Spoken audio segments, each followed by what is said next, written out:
gentlemen, good morning once again. Here we present you with 3 classes, with the graduating class of BPO 1, those 2 other classes, BPO 2 and BPO 3, is completely on your right, and the class standing in front of the Minister of Justice is BPO 1. Ladies and gentlemen, give them a round of applause for me, please.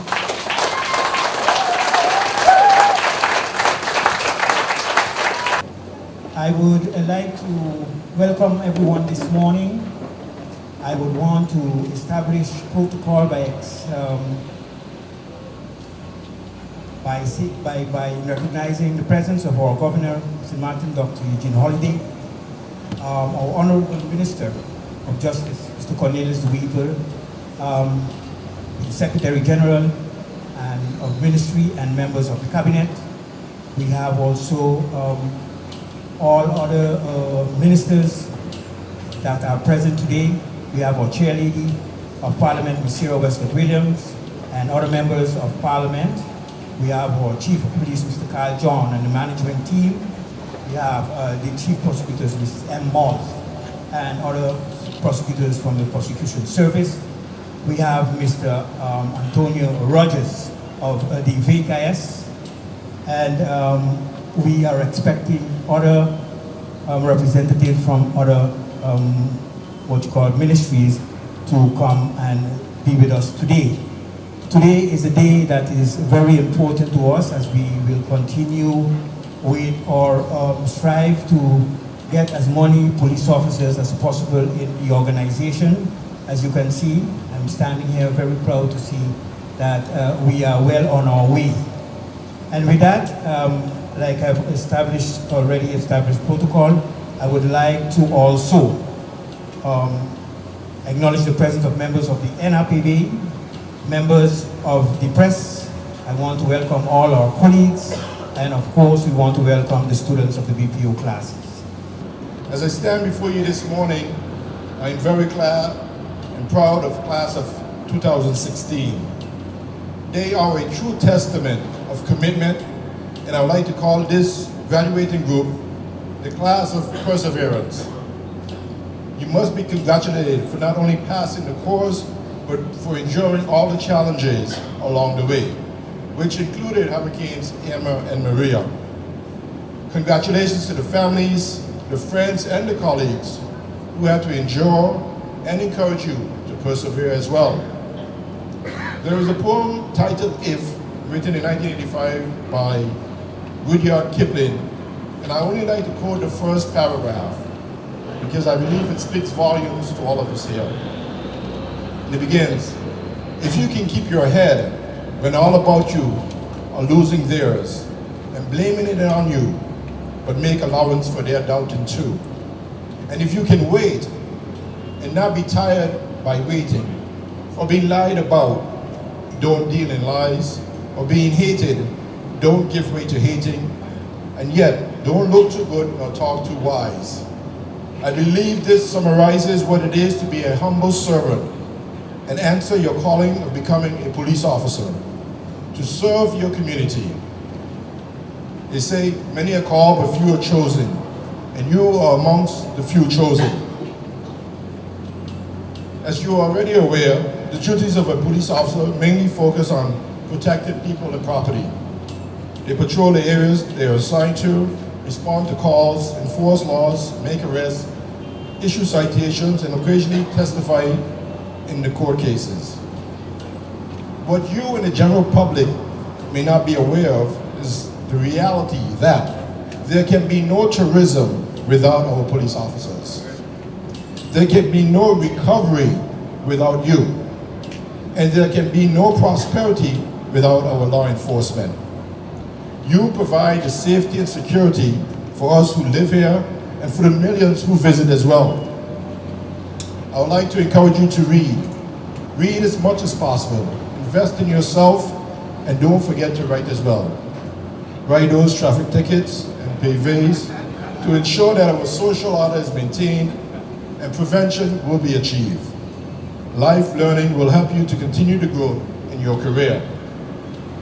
In order to achieve continued success, continue to exhibit good conduct, responsibility, team spirit, professionalism, reliability, commitment, and leadership skills.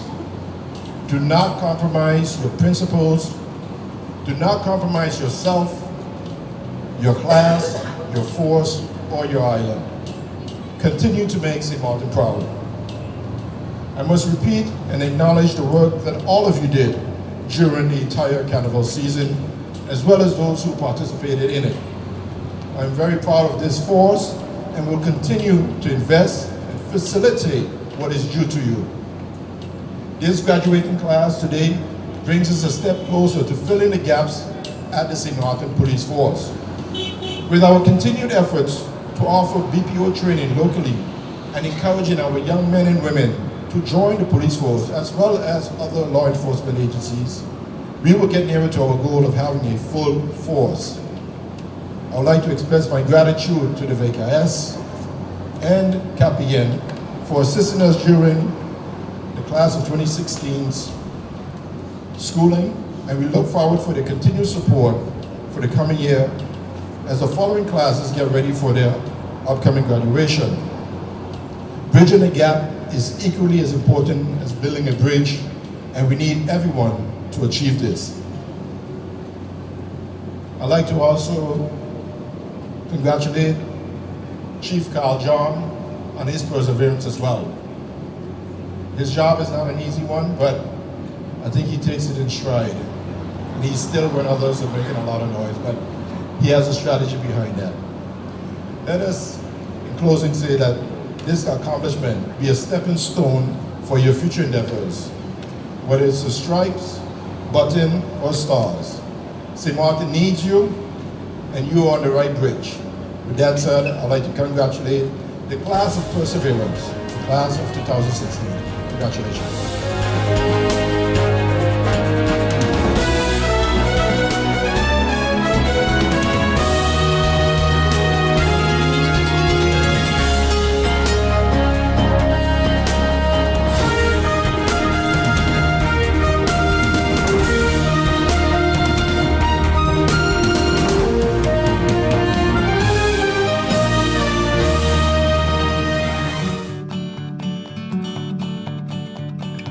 It's been said that behind every door, possibility awaits.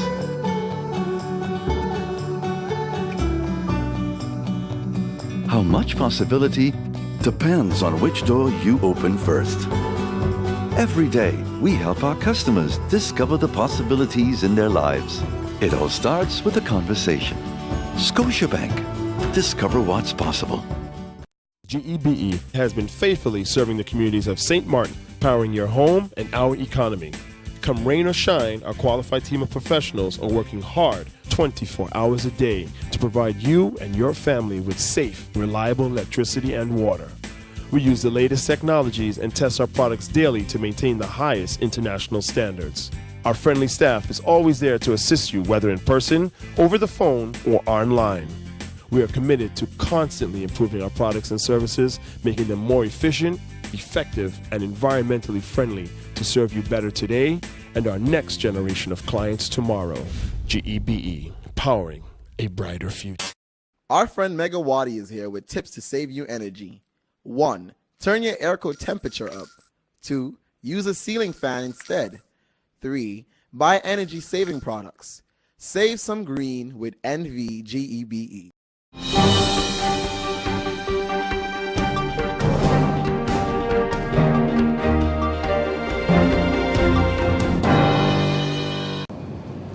Minister De Weaver, like always, thank you for really giving us the space to be able to implement all the plans that we in the past have written.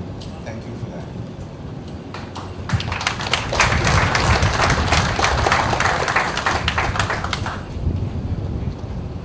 So today I want to carry my address brief in 3 segments.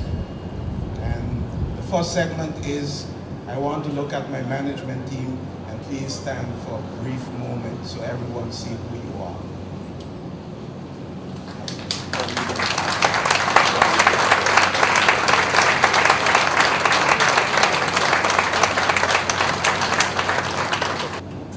Thanks for guiding this police force, creating opportunities. And it's said, a good leader is the one who creates opportunities. So you're on the right track. You are on the right track. Be always that part of solution, else we will not achieve change. Thank you for standing strong through everything that we have to go through. To Mr. York, you said sticking with you. Actually, my experience was very different. I learned a lot from you.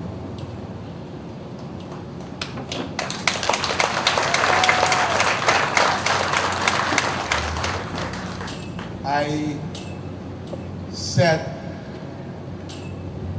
a few months back or a year back at the funeral of Mr. Quinton Rogers, and I must mention Quinton here. And then I said Quinton that he was a hero. Why it's so hard to tell this part of it is when I left the church and I stood outside, I had to endure many people who said it was sugarcoating. I meant it. Why I called Quinton a hero? Quinton reached the age of 60, and what he did was, every night when he finished at Simpson Bay, he came to the Phillipsburg police station. Every night he stood with that class, APO 2016-1.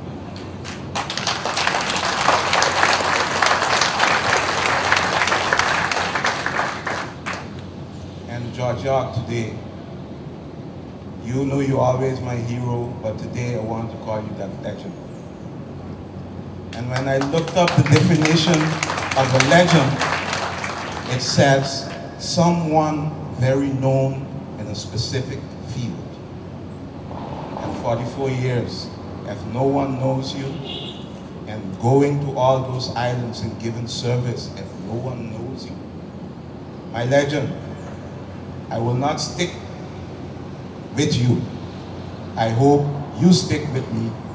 And this is one of the first times after 2010 that anyone who left the police force with pension after 2010, that they did, or you did, stay till the last day, even though we all know it was not perfect, even though we all know maybe it's not the chief you wanted, but you stick with me.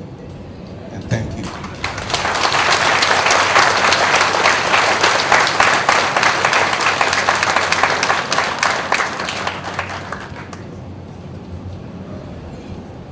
So now I have to talk to my class of 2016. Just now the minister told me that many people gave me the look. And I hope that was the positive look. Mr. York just said, it's a beginning of your journey. And most of us think when we finish a course, it's the end of something. For you, it's the beginning of something. For you, there's no more excuses to say we didn't know it. For you, there's no more excuses to say we didn't know. The new normal for you has to be your knowledge have to mediate between professionalism, courtesy, and respect. You give service in a proud manner. I spoke to Captain Heiliger from the New Haven Police Force this week, and she had a very impressive speech at her inauguration as captain. And one thing she said about the police force that we lead, she said, "You're good." She said, "I compared you to your counterparts on the next side. And one thing you do great, even though looking from inside, you do not know that, You interact very well with your community. And this is the basis on which we give service. We do it all for the community who we work for. And this is what you have to do. And I said respect. You do this with a lot of respect. Be proud of your achievement, but your achievements will be greater if you achieve respect from your community. Stand strong. That's what your chief does. You stand strong.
Hey ma, how you doing? You busy? I hear, just paying some bills, taking care of business, you know what it is? I know, you're doing your online banking.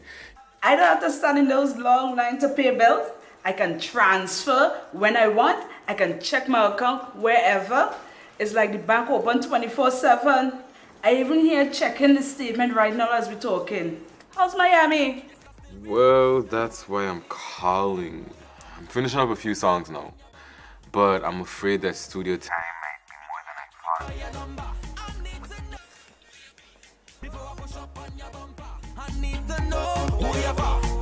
thought. And I was wondering if I could get some help with some funds, and I could pay you back as soon as I get back to St. Martin. Let me check my account. How much you need? I think 500 should be enough. I can transfer it to you while online. Direct from me to you. No problem. Great. Thank you so much, Ma. I'll get online with Viv now. Alright, darling. You know who you're for?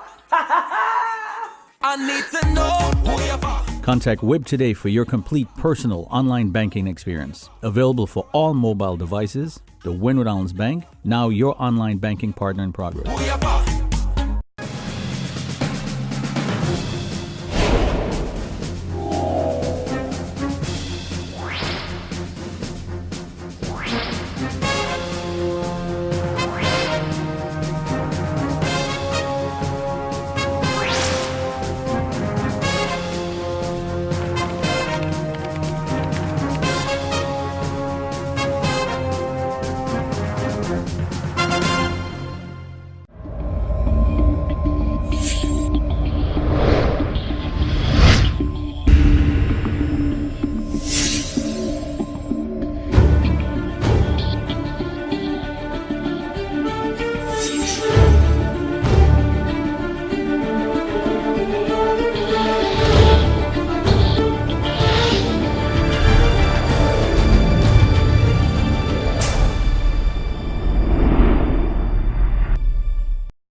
In the news related to St. Martin's ongoing recovery, or road to recovery, I am pleased to announce that a high-level delegation of World Bank members led by Mr. Axel van Trotstenberg, the World Bank Regional Vice President, will visit St. Martin from May 16th to the 17th.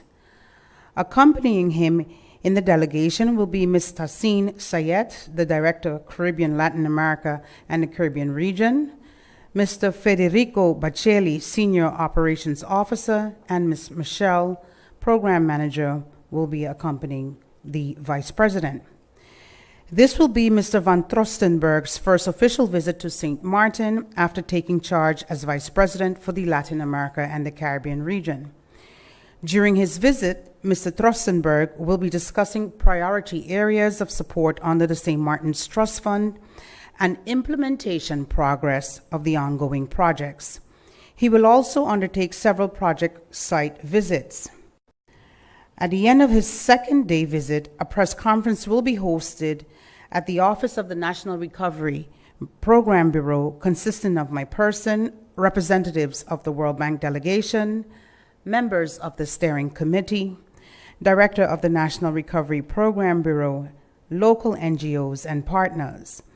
The goal of this press conference is to give the local media the opportunity to ask questions and address any pressing concerns in an open and transparent atmosphere.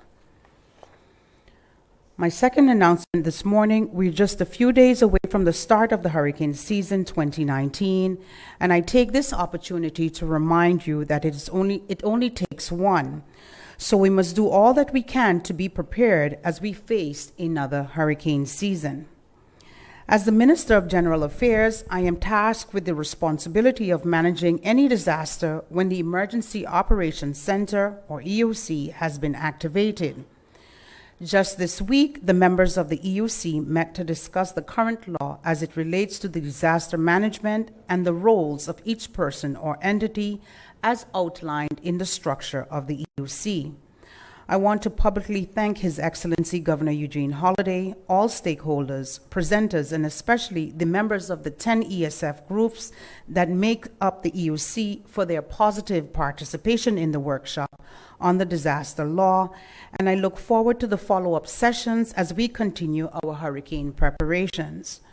Through this medium, I would like to reassure the people of St. Martin that the Disaster Management Organization is working diligently to ensure that if a disaster should threaten or strike tomorrow, mechanisms are in place to respond and keep you, the citizens and guests, safe and secure.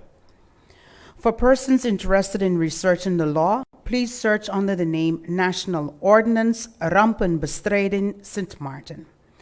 Currently, there are a number of ongoing activities related to hurricane preparedness. The first being discussions are ongoing with Aruba and Curacao to define the processes that will ensure the delivery of support, whether it may be military, governmental, medical, or civilian support. We will be able to count on external support. Secondly, May 27th to the 28th, UNICEF, in collaboration with the Court of Guardianship, is hosting its second Child Protection in Emergencies workshop. It is important for parents to be prepared before a disaster, just in case the decision is made to evacuate or relocate your child to another country. Proper procedures must be followed to ensure the safe and security of our children. Thirdly, locally on June 22nd, the second Hurricane Expo is being organized to raise the awareness of the public to be properly prepared in the event of a disaster, specifically a hurricane. This year, the plans include a series of 3 to 4 info sessions that will target the district communities, giving persons the opportunity to ask questions to ESF groups, NGOs, and key stakeholders on information provided during the sessions. The fourth is the annual HUREX, or Hurricane Exercise Drill, will take place this year at the end of June, where all the members of the EUC will test their readiness and capacities as response organizations. And lastly, following the HUREX, the EUC will once again get together on July 5th in an internal setting, as we did last year at the Disaster Preparedness Conference. The theme of this year's disaster conference will be Communication is Critical, with the emphasis on internal and external communication. During the Disasters Preparedness Conference, the launching of a disaster emergency app will take place. On this app, persons will be able to receive pertinent information, warnings, and alerts as it relates to disasters on St. Martin. Through this medium, I want to ask the public to also do their part and seek out the relevant information for their immediate family and community. This information should cover personal emergency family planning that takes into account the well-being of your children, household emergency supplies, all insurances, safeguarding important documents, and access to communication sources. Persons are also reminded to be vigilant and act responsibly by avoiding the spread of information that does not originate from official government sources. More information will be forthcoming as we get into the hurricane season 2019.